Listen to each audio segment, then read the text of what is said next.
बिस्मिल्लाहिर्रहमानिर्रहीम। अस्सलामुअलैकुम। मैं हूं मुदस्सिर लुकमान और आप देख रहे हैं एम लुकमान हकीम। आज की इस वीडियो में हम आपको बताएंगे दम्मा का इलाज कैसे करना है और कैसे इस नुस्खे को तैयार करना है। तो चलते हैं अपने नुस्खे की जानिब। आपने एक बोतल, खाली बोतल लेनी है। 1 लीटर वाली बोतल ले लें कोई सी। उसमें उसको हाफ से ज़्यादा आपने चीनी से भर लेना है। आपने गाजर का बीज 5 तोला और इलायची दाना 2 तोला, आपने ये 2 चीज़ों को पीसकर बोतल के अंदर डाल देना है। उसके बाद आपने चला जाना है जी देसी किक्कर के पास। देसी किक्कर के पास जाने के बाद आपने खड्डा लगाकर देसी किक्कर की एक जाड़ निकालनी है। उसको अच्छे तरीके से पानी से धो लेना है।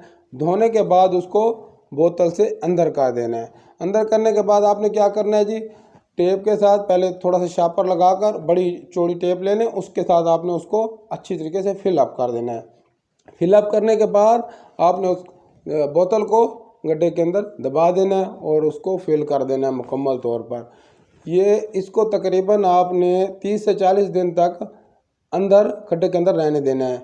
30-40 दिन के बाद जब आप इसको बाहर निकालेंगे तो इंशाल्लाह आपका नुस्खा तैयार होगा।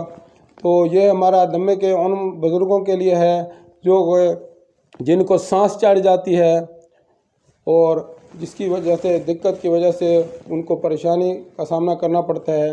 तो इंशाल्लाह आप ये सुबह शाम 1 ढकना से लेकर 2 ढकने तक आप इस्तेमाल करेंगे तो आपको बहुत ज़्यादा फ़ायदा होगा।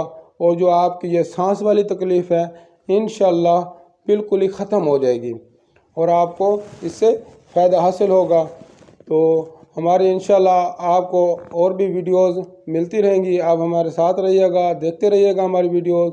और हमारे चैनल को सब्सक्राइब नहीं किया तो सब्सक्राइब कर दें, लाइक कर दें, शेयर कर दें, ताकि हमारी आने वाली हर नई वीडियोस की अपडेट आपको मिलती रहे। ठीक है नाज़रीन, अल्लाह हाफिज़।